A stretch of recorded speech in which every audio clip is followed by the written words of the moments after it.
Well, the first thing that I want to say is I wish I could be with you in person. There is nothing that I love more than to sit with somebody one-on-one or speak to a group where I can see your faces as I tell the story, raise awareness, and hopefully equip you in what I'm going to be talking about today. My name is Kathrine Lee, and I am the founder of Pure Hope Foundation. And I want to share with you my story, hopefully weave in some lessons, and then tell you how you can make a difference.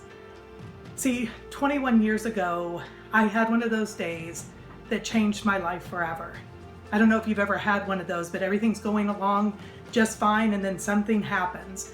Well, for me, it was the day that I heard the words, "Kelly and the baby died last night." What I was being told is that my 31-year-old friend, who was 9 months pregnant, had had an aortic aneurysm, and we lost her and her baby. And this and everything I've done forward is for their legacy, that there would be purpose to that pain. I went home from their funeral, I got down on my knees, I cried out to a God that I have to admit I didn't even believe in anymore. But I didn't know what to do with that moment. And so I cried out, I said, "What do you want me to do with this? And if you're real, please prove it." Well, I love to say God's been a show off ever since. And it began as I got up off my knees after that time of surrender saying, "I will follow you if you will prove that you're real to me." And so the first thing that was in my heart was to live expectantly. I remembered, "Seek and you will find." And I thought, I will live expectantly. Second is I heard pure hope whispered in my heart. I don't know how to explain it, but I knew it meant something. Number one, my name, Kathrine Nadine, means pure hope. But I also knew in that moment that we were all designed from the beginning of time with a purpose in mind. Now, I didn't know what pure hope meant, but I just kept following God, seeking Him, asking for His direction in life through reading His Word. And I began to get stronger. I began to see how to make decisions well. And I began to move forward. And God began to bless my life in a way I can't even describe.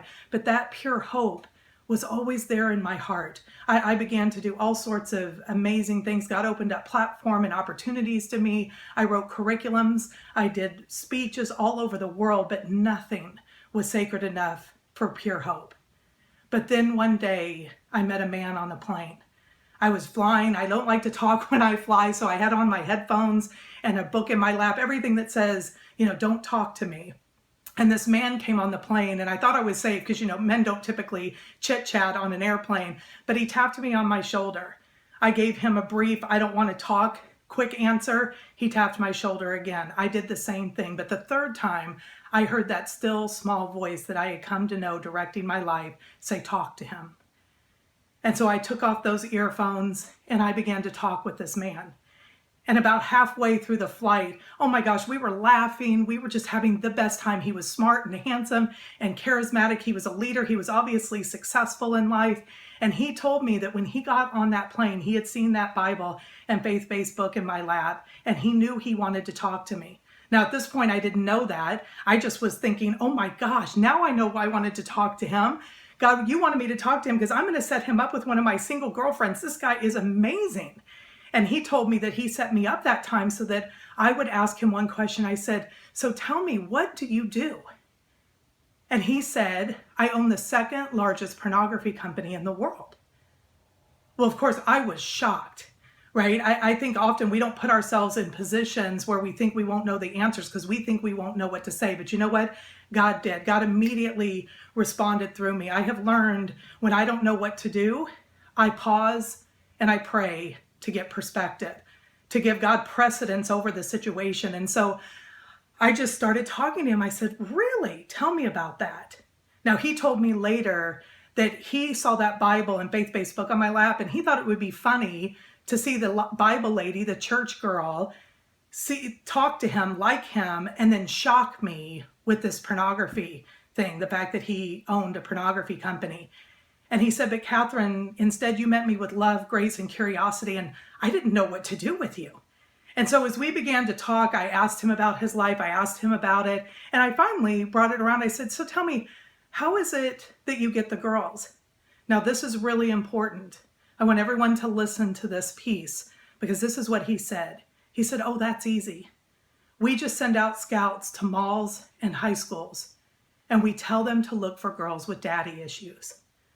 Oh, that broke my heart, because I was a girl with daddy issues at one point in my life, until I remedied that with the father that wasn't always there for me the way he wanted to be, the way he probably deep in his heart would have preferred to be, but didn't know how, or chose otherwise. But the truth of the matter is I had gotten to know my Heavenly Father, and I knew I was loved. I knew my identity, but I knew at any moment I could have been one of those girls at one time in my life, because I didn't understand my value and I didn't understand my worth. And that's what they were capitalizing on. And as we began to talk, I said, can I challenge you on something? And he said, sure. See, I think I earned the right to be heard, because I just sat and listened to him and tried to understand him. And then he said, when I said, may I challenge you on something? I said, I'm just curious. I hear you've justified what you do. This frontal lobe of our brain is our seat of choice, that place that we make decisions out of. And I said, I understand that you have chosen this, but I'm curious if in your heart, ever in the middle of the night, if your hero's heart ever rises up, because I believe that all men are meant to be the protectors of women. And I am just curious if in the middle of the night, your hero's heart ever rises up on their behalf. Well, then he turned and he looked out the window. Mister, I have an answer for everything. Couldn't answer me. And when he turned back around, he started telling me about his wife and his daughter and his divorce. And I said, oh no. And he said, what? And I said, so your daughter has daddy issues. He physically shook. He took a breath and he physically shook. He had never considered his own daughter could be a target. When we were done with that flight, he said to me two things that I'll never forget. He said, number one, Kathrine Lee, I don't think I'll ever sleep quite the same again. And I said, oh, good. And he laughed and I laughed. And then he said, can I get your card? Because I think someday my girls may need you. And in that moment, after 20 years, I knew what Pure Hope was for. And it wasn't about pornography. It was about raising up the heroes' hearts of men. It was about uniting the voices of women again, that we would stop competing with each other and start completing a work that only the united voices of women can do. That we would know who we are, our worth and our value and our identity.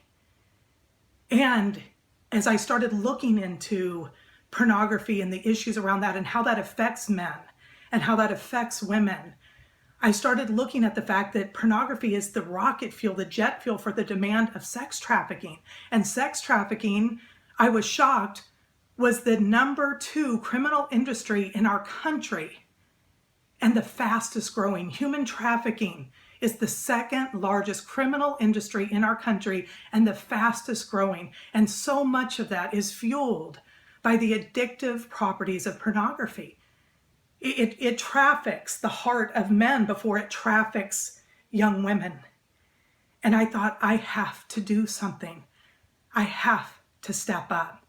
And what's so interesting is, if you notice here in the background, there's a picture of a lot of different shoes, because what I've learned is that all of us can step up and do something with this issue. We can make a difference in our own households. Women, one of the things that I learned about this issue of trafficking, when they send out scouts to high schools and malls and now even online, the first thing that they teach these scouts is to compliment a girl. And if she squares her shoulders and says thank you and quits and cuts off communication, if it's online, or walks on if it's in person, they tell those scouts she's no longer a target.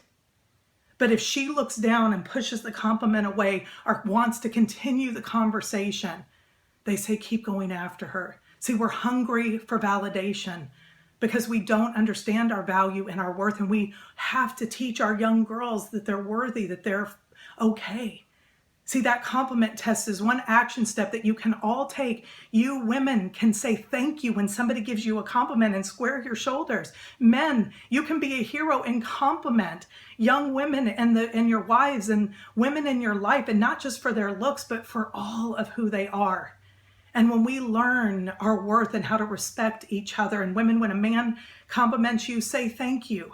And go ahead and move on if you don't know them. But if it's a man in your life, value and respect him too. See, together, united, we are stronger. And as we can really make ourselves stronger, we are going to make a difference. And so for me, that step up was more than the compliment test. It was more than pouring value into men and identity into women. It became about, what else can I do in this issue of trafficking? My heart broke over this issue. I would sit in my prayer chair every day trying to pray for the normal things in life, the hard things in life even, but God would show me the Isaiah 61, that he came to bind up the brokenhearted and to set the captives free and to proclaim a year of freedom, that it is time for freedom. And I thought, well, what do you want me to do? What do you want me to do? And I won't go into all the details here, but what I knew, my husband and I had always taken our success and we held it out to God as a sacrifice. We said, we'll take care of this success for you, but we're going to hold it out and we're going to say, you did this. What do you want us to do with it? You did this. What do you want us to do with it? Yes, we're taking care of it, but you own it. And so what do you want us to do? And we knew at that time that it was time to sell our home and begin to look for a ranch, a place where people could be fully restored, where men could learn to be men again, women could learn to be women, and then children could be children, a place where families could be strengthened, but also a place where we could restore victims of trafficking. Because I learned along the way the few challenging things in this continuum of care with trafficking. First of all, we need to rescue these girls. We need to look at them differently than we do. There is no such thing as a child prostitute. And even if a woman is over 18, there's no little girl that says when they're little, I want to grow up and be a prostitute. Somewhere they were betrayed, somewhere their hearts were trafficked. And we have got to do something to show them their worth as we know ours. But the other part was, the rescue is there, but we also have to do the prevention of raising up the heroes' hearts and having women have value. And as we move down to the rescue, the next thing is the stabilization. And I realized that there are so many frontline organizations that are isolated and they're catastrophically underfunded and they're catastrophically overworked. They're exhausted. Many are not equipped. They have huge hearts that are broken for this issue, but they've never been taught and trained, and they certainly don't get time for reprieve where they can be poured back into, where they can be trained and equipped and have a time where they can breathe again because they're so busy in this work. And I thought those people need to be restored and renewed so they can go back to the fight that they're so boldly and proudly fighting. But we've got to equip them and train them and get them funding. And then the next part was the fact that, yes, we can rescue a girl and we can stabilize her and we can pour into her, but stats say that about 80% of these women will go back. Well, why is that? It is because we give them about a year, 6 months to a year to heal, and then they either age out or time out or grow out of their program because they're in with girls that are being stabilized and just rescued. Well, that can trigger somebody that's a year down the line to seeing their old patterns. I mean, we've all been there.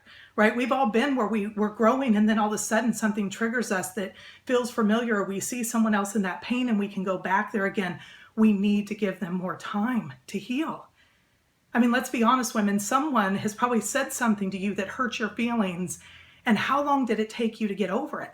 Some of you still aren't over it. And the truth of the matter is these women have had horrible things said over them over and over again while they're being raped for profit.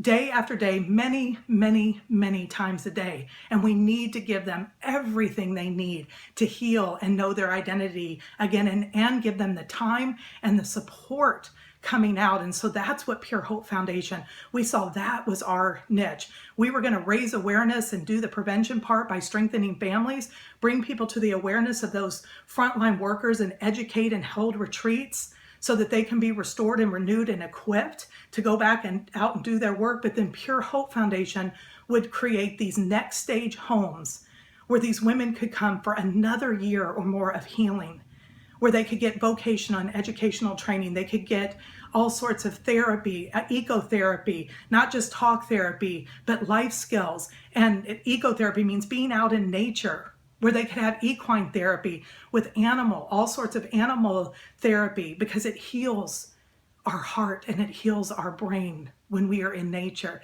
And so all of these things with the vocational educational training is what Pure Hope Foundation and our Hope Homes are all about. And we work in partnership with those frontline rescues, because without them, There is no rescue. Without us, there may not be any full restoration and identity where these women can stand on their own, clothed in strength and dignity. So I just want to say to you, when I first started out, I had a total crisis of faith. I have to admit, it sounds like I've got this huge heart and everything just one after another, but that is not true. It has been hard, but it has also been the most fulfilling thing I've ever done. And whatever it is that you're going to do, sometimes this is a hard issue to look at, but what I want to tell you is it's worth engaging in. But in my crisis of faith, I just want to share this story with you to just affirm and confirm that even when we are afraid if we will move anyway, it'll be confirmed that we're doing the right thing. And for me, I had a total crisis of faith. We had put our house on the market. We got on the road and we're doing a speaking tour. I was sharing just 5 minutes of a personal development talk that I was doing about creating a lifestyle and leaving a legacy that we can, meet our needs, but we can also have our desires and we can leave a legacy. And I would talk about how you can do that with $5 a month. You can leave a legacy, or you can do it in a huge, big way, but it's all big. And I would talk about Pure Hope Foundation and share a board that just had pictures of what the future looked like. Well, people were responding everywhere. Well, that scared me. It was one thing for me to do this, my husband to do it, our family to sacrifice, but it was a whole nother thing for people to be watching and pouring in.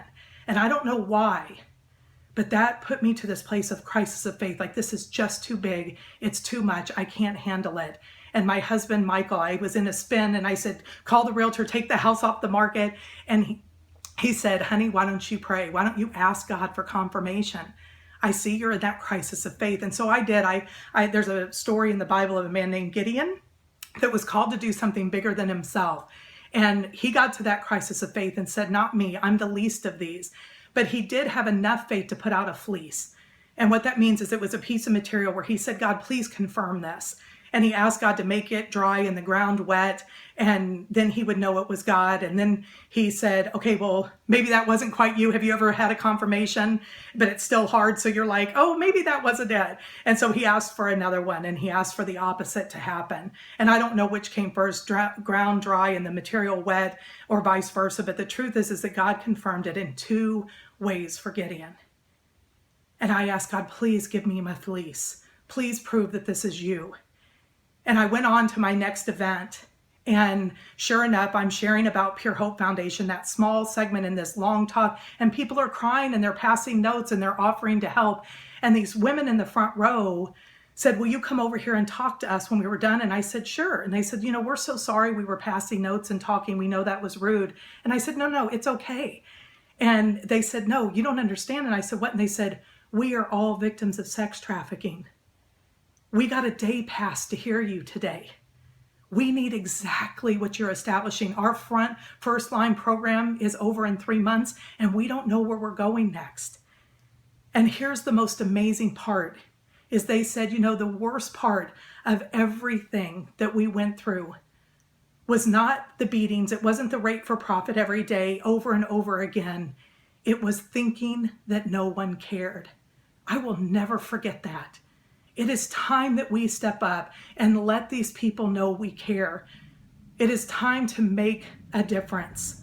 Again, this is why the shoes are there. Whether you're a businesswoman, whether you're a businessman, whether you're a child and you just are raising awareness in your community, whether you're a sports type of a person and you want to do a fundraiser for fundraising with a run, whatever it is, use what you've got and make a difference in your community and join and partner with us. You can go to our Facebook page at Pure Hope Foundation, and we will give more ways to strengthen your family and more opportunities to restore victims of trafficking. Together, we can make a difference. We all just need to step up. And one of the ways that you can do that is we have a campaign called the 1,000 Welcomes Campaign, where when these girls come home, they see these bricks. For every person, organization, group that has given $1,000. Now, I want to be clear, $1 makes a difference. But if you want to gather together with your friends, or you have margin in your bank account to give $1,000, you will have a brick on a pathway where these girls are going to walk that says, welcome home from. It could be welcome home from the Lee family, welcome home from this organization or that organization. But what it does is say, welcome home. It lets them know someone cared before you ever even knew their name or their story. You cared.